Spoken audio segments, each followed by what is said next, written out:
ಬೆಲೆ ಇದೆ. ಹಂಪಿಯನ್ನು UNESCO world heritage site ಆಗಿ ಗುರುತಿಸಲಾಗಿದೆ. ಇದರ ಹೆಸರು ತುಂಗಭದ್ರಾ ನದಿಯ ಪುರಾತನ ಹೆಸರಾದ ಪಂಪದಿಂದ ಬಂದಿದೆ. ರಾಮಾಯಣದಲ್ಲಿ ಕಿಷ್ಕಿಂಧ ಹನುಮಾನ್ ಹುಟ್ಟಿದ ಜಾಗ ಈ ಹಂಪಿಯಾಗಿತ್ತು.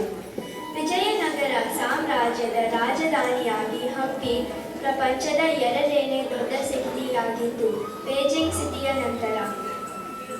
ಹಂಪಿಯಲ್ಲಿ ಹಲವು ಮಂದಿರಗಳು, ಮಂಟಪಗಳು ಮತ್ತು ಕಲ್ಲು ಕೋಟೆಗಳು ನಿರ್ಮಾಣವಾಗಿವೆ. ವಿರೂಪಾಕ್ಷ ಟೆಂಪಲ್ ಹಂಪಿಯಲ್ಲಿ ಅತ್ಯಂತ ಪ್ರಸಿದ್ಧ ದೇವಸ್ಥಾನವಾಗಿದೆ. ವಿಜಯ ವಿಠಲ ಟೆಂಪಲ್ನಲ್ಲಿ ಇರುವ ಸ್ಟೋನ್ ಚಾರಿಯಟ್ ಮತ್ತು ಮ್ಯೂಸಿಕಲ್ ಪಿಲ್ಲರ್ಸ್ ಈ ಹಂಪಿಯ ಪ್ರಮುಖ ಆಕರ್ಷಣೆ. ಇದು ನಮ್ಮ ಹೆಮ್ಮೆಯ ಹಂಪಿ, ಎಲ್ಲರೂ ನೋಡಲೇಬೇಕಾದ ಒಂದು ಜಾಗ. ಧನ್ಯವಾದಗಳು.